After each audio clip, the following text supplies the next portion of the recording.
당신이 지금까지 알고 있던 모든 투자 상식을 뒤흔들 준비가 되어 있나요? 월스트리트에서 피터 린치의 기록을 깨뜨린 단 한 명의 투자자.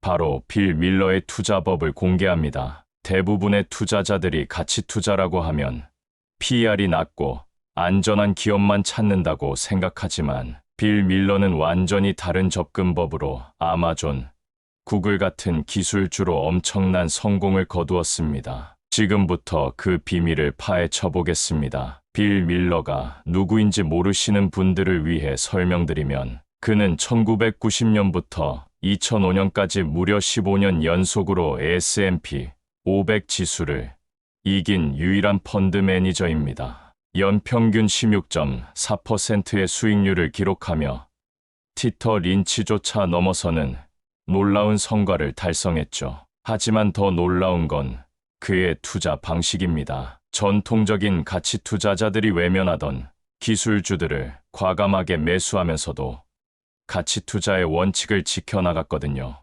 여러분도 한 번쯤은 이런 경험이 있을 겁니다. 좋은 기업이라고 생각해서 매수했는데 주가가 계속 떨어지거나 반대로 너무 비싸 보여서 매수하지 않았는데 그 주식이 몇 배로 오르는 걸 지켜본 적 말이에요. 빌 밀러는 바로 이런 딜레마를 해결하는 독특한 방법을 개발했습니다. 그는 가치 투자의 기본 원칙은 유지하면서도 시장의 편견과 오해를 역이용하는 천재적인 전략을 구사했거든요. 빌 밀러의 투자 철학의 핵심은 바로 다면적 가치 평가, 분석이라는 독창적인 방법론입니다. 기존의 가치 투자자들이 단순히 PER, PBR 같은 지표만 보는 것과 달리 그는 기업의 미래 성장 가능성, 경쟁력, 시장 지배력 등을 종합적으로 평가했습니다. 특히 기술주의 경우 전통적인 밸류에이션 지표로는 제대로 평가하기 어렵다는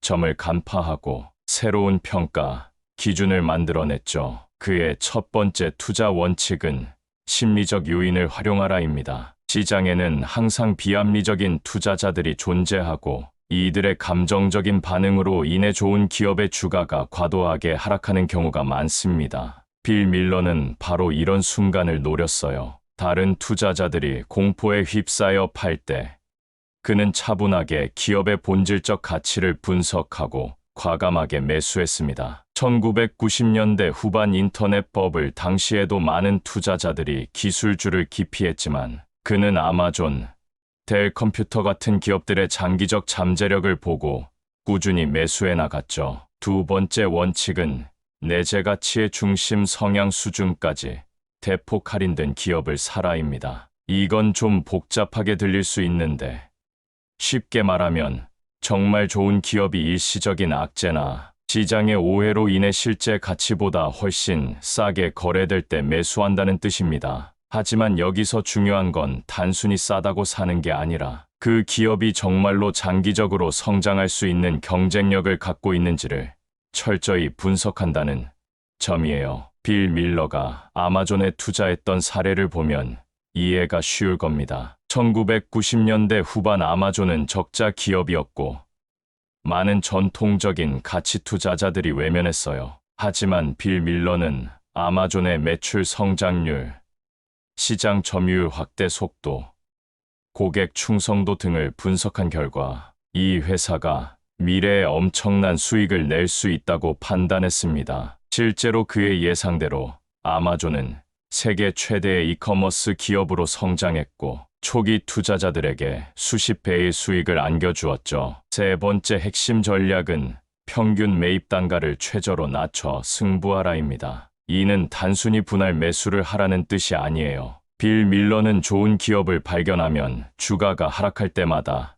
추가 매수를 통해 평균 매입 단가를 낮춰 나갔습니다. 하지만 이때 중요한 건 무작정 물타기를 하는 게 아니라 기업의 펀더멘털이 여전히 건전한지를 계속 점검한다는 점이에요. 만약 기업의 기본적인 경쟁력이 악화되었다면 과감하게 손절매를 했습니다. 네 번째 원칙은 15개에서 50개 기업으로 구성된 집중 포트폴리오를 운영하라입니다. 이는 현재 많은 개인 투자자들이 수백 개의 종목에 분산 투자하는 것과는 정반대의 접근법이에요. 빌 밀러는 소수의 우량 기업에 집중 투자함으로써 각 기업에 대한 깊이 있는 분석이 가능하다고 봤습니다. 또한 정말 확신하는 종목에 큰 비중을 할당함으로써 높은 수익률을 달성할 수 있었죠. 하지만 여기서 오해하면 안 되는 게 집중 투자가 곧 고위험을 의미하는 건 아니라는 점입니다. 빌 밀러는 각 종목에 대해 엄청난 시간과 노력을 투자해서 분석했고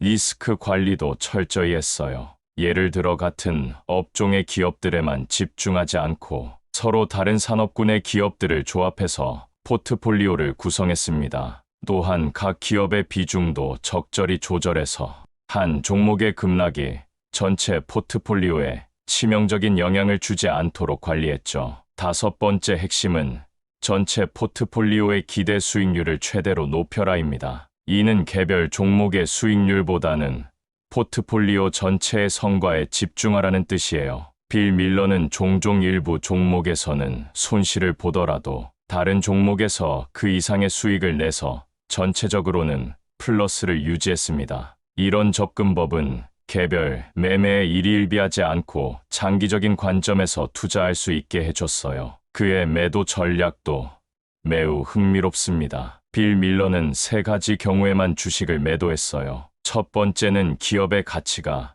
적정 수준까지 올랐을 경우입니다. 하지만 여기서 중요한 건 밸류에이션이 시간이 흐르면서 바뀔 수 있다는 점을 인정했다는 거예요. 즉, 처음에는 비싸 보였던 주식도 기업이 성장하면서 적정 가격이 될 수 있다고 본 거죠. 두 번째 매도 시점은 더 좋은 저평가 주식을 발견했을 경우입니다. 이는 기회비용의 개념인데 현재 보유하고 있는 주식보다 더 큰 수익을 낼 수 있는 종목을 발견하면 과감하게 갈아탈 준비가 되어 있어야 한다는 뜻이에요. 하지만 이때도 충분한 분석과 확신이 있어야 한다는 게 전제 조건이었습니다. 세 번째는 투자의 근본적인 전략이나 원칙이 바뀌었을 경우입니다. 예를 들어 어떤 기업이 사업 방향을 완전히 바꾸거나 경영진이 교체되면서 기업 문화가 달라졌을 때 등이 여기에 해당해요. 빌 밀러는 이런 변화가 기업의 장기적 경쟁력에 부정적인 영향을 미칠 것으로 판단되면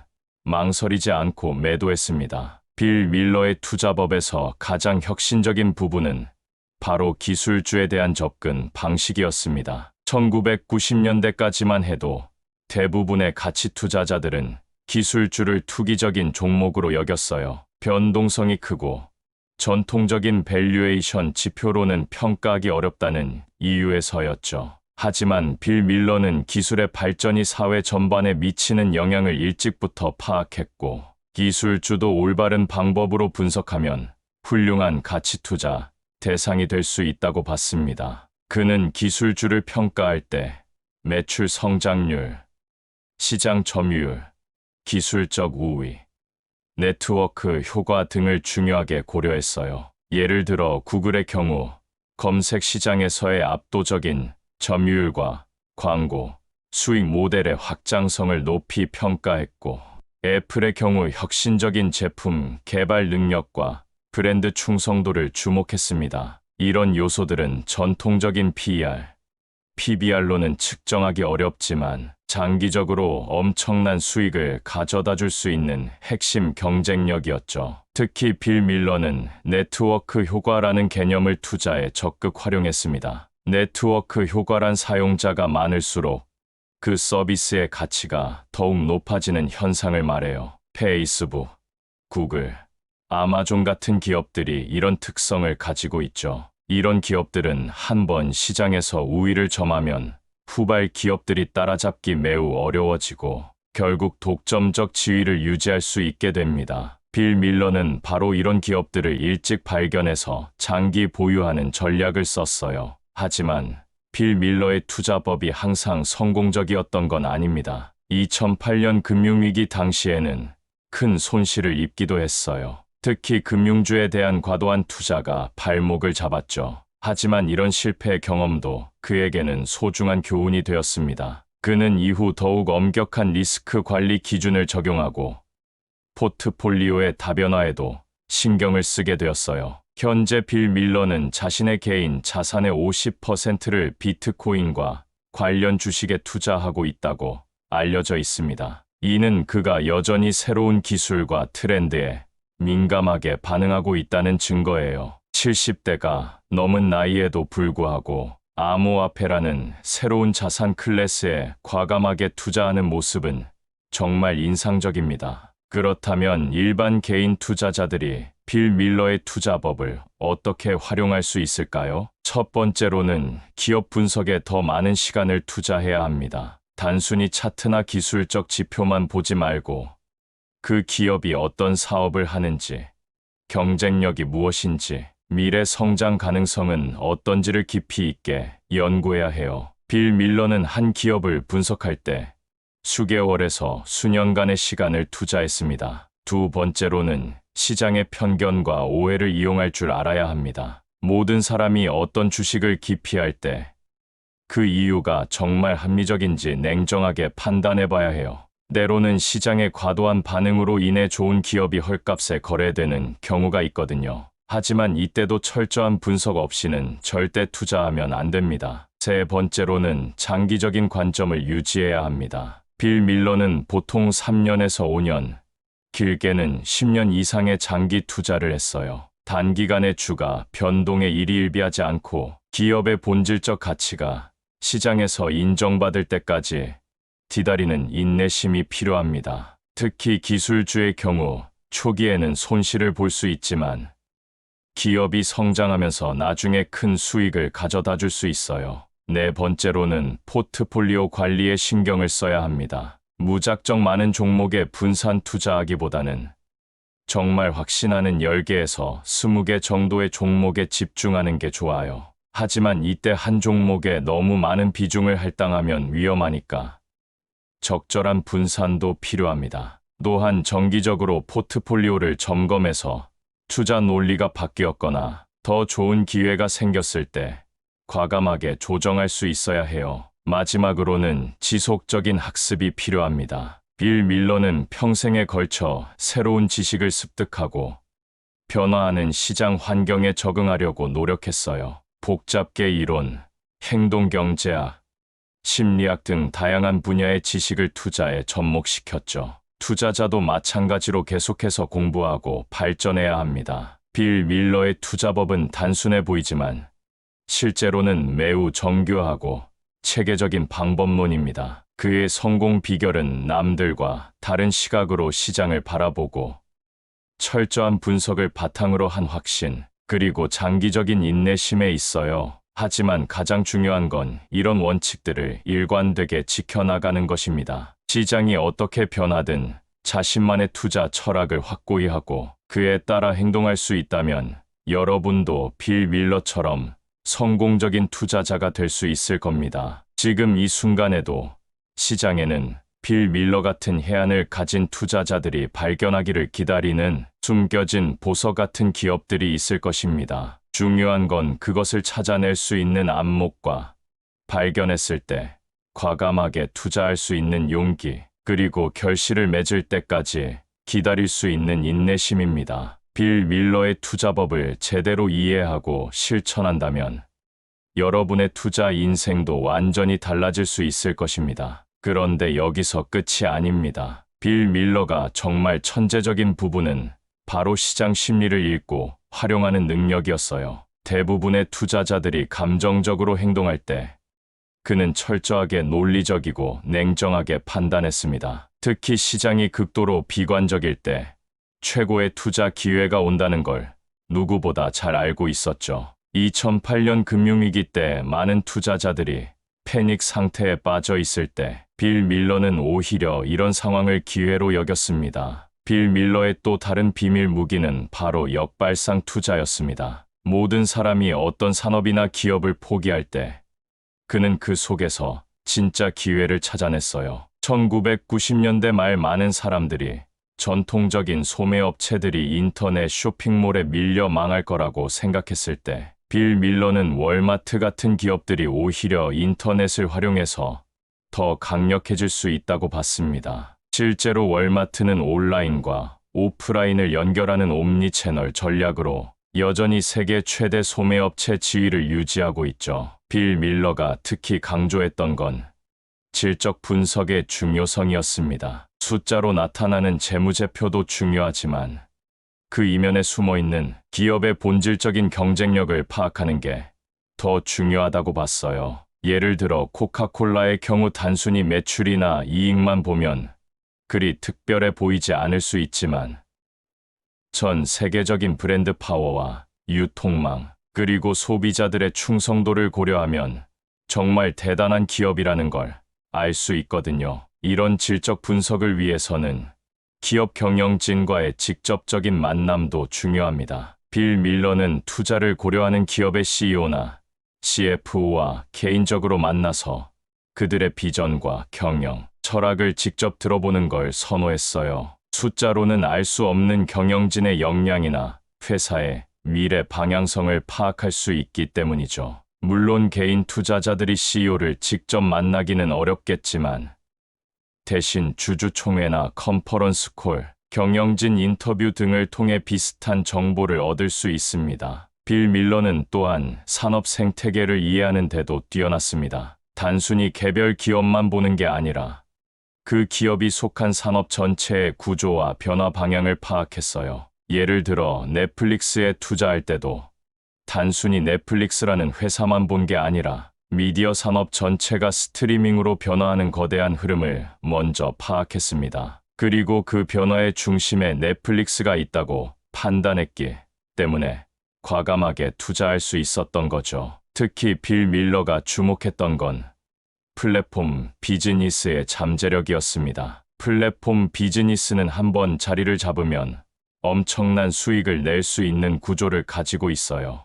애플의 앱스토어, 구글의 플레이 스토어, 아마존의 마켓플레이스 등이 대표적인 예죠. 이런 플랫폼들은 거래가 늘어날수록 수익이 기하급수적으로 증가하는 특성을 가지고 있습니다. 빌 밀러는 이런 비즈니스 모델의 파워를 일찍부터 간파하고 관련 기업들에 투자했어요. 하지만 빌 밀러의 투자법에서 가장 어려운 부분은 바로 타이밍입니다. 좋은 기업을 발견하는 것도 중요하지만 언제 매수하고 언제 매도할지를 결정하는 건 정말 어려운 일이에요. 빌 밀러는 이 문제를 해결하기 위해 단계적 매수 전략을 사용했습니다. 좋은 기업을 발견했을 때 한 번에 모든 자금을 투입하는 게 아니라 주가가 하락할 때마다 조금씩 추가로 매수하는 방식이었죠. 이런 방식의 장점은 평균 매입 단가를 낮출 수 있다는 것입니다. 주식 시장은 언제나 변동성이 크기 때문에 아무리 좋은 기업이라도 단기적으로는 주가가 떨어질 수 있어요. 이때 추가 매수를 통해 평균 매입 단가를 낮춰놓으면 나중에 주가가 회복되었을 때 더 큰 수익을 낼 수 있습니다. 하지만 이 전략을 쓸 때는 반드시 그 기업의 펀더멘털이 여전히 건전한지를 확인해야 해요. 기업의 경쟁력이 약화되었는데도 계속 매수하면 큰 손실을 볼 수 있거든요. 빌 밀러는 매도 타이밍도 매우 중요하게 생각했습니다. 많은 투자자들이 수익이 나면 성급하게 매도하는 실수를 하는데 빌 밀러는 정말 좋은 기업이라면 오히려 더 오래 보유하라고 조언했어요. 워런 버핏이 내가 선호하는 보유 기간은 영원이다라고 한 것처럼 빌 밀러도 진정한 우량 기업은 가능한 한 오래 보유하는 게 좋다고 봤습니다. 하지만 무작정 오래 보유하라는 건 아니에요. 빌 밀러는 정기적으로 보유 종목들을 재평가해서 투자 논리가 여전히 유효한지 점검했습니다. 만약 기업의 경쟁력이 약화되었거나 시장 환경이 변해서 더 이상 성장하기 어려워 보이면 과감하게 매도했어요. 또한 더 좋은 투자 기회를 발견했을 때도 기존 보유 종목을 매도해서 자금을 옮기는 데 주저하지 않았습니다. 빌 밀러의 리스크 관리 방식도 매우 독특했습니다. 대부분의 투자자들이 변동성을 리스크로 여기는 반면 빌 밀러는 변동성을 오히려 기회로 봤어요. 주가가 크게 떨어지면 좋은 기업을 싸게 살 수 있는 기회가 되고 주가가 크게 오르면 수익을 실현할 수 있는 기회가 되는 거죠. 하지만 이런 접근법이 가능한 건 그가 투자하는 기업들에 대한 확신이 있었기 때문입니다. 진짜 리스크는 변동성이 아니라 영구적인 자본 손실이라고 빌 밀러는 강조했어요. 즉, 기업의 가치가 영구적으로 훼손되어서 다시 회복할 수 없게 되는 상황이 진짜 위험하다는 거죠. 이런 리스크를 피하기 위해서는 기업의 재무 건전성, 경쟁력, 경영진의 역량 등을 철저히 분석해야 합니다. 빌 밀러는 또한 기회비용의 개념을 매우 중요하게 생각했습니다. 어떤 투자를 할 때는 항상 다른 대안과 비교해서 더 좋은 선택을 해야 한다는 거예요. 예를 들어 A 기업에 투자할지 B 기업에 투자할지 고민할 때 단순히 A 기업이 좋다고 해서 투자하는 게 아니라 B 기업과 비교해서 더 나은 선택을 해야 한다는 겁니다. 이런 사고방식은 투자 결정의 질을 크게 높여줍니다. 현재 시점에서 빌 밀러의 투자법을 적용하려면 몇 가지 주의사항이 있습니다. 첫째, 과거와 달리 현재는 정보의 접근성이 훨씬 좋아졌어요. 따라서 단순한 정보, 우위만으로는 성공하기 어렵습니다. 대신 정보를 해석하고 분석하는 능력이 더 중요해졌죠. 둘째,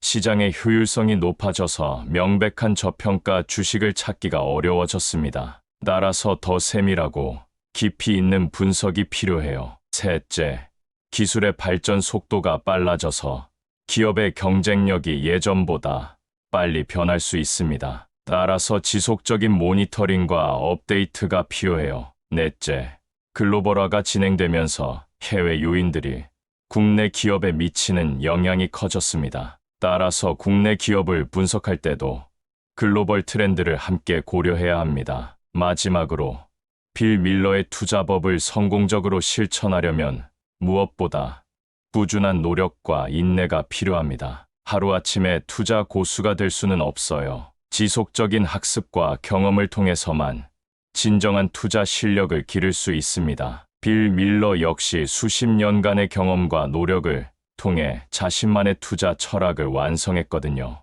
여러분도 조급해하지 말고 차근차근 실력을 쌓아가시길 바랍니다. 그러면 언젠가는 빌 밀러처럼 시장을 이기는 투자자가 될 수 있을 것입니다.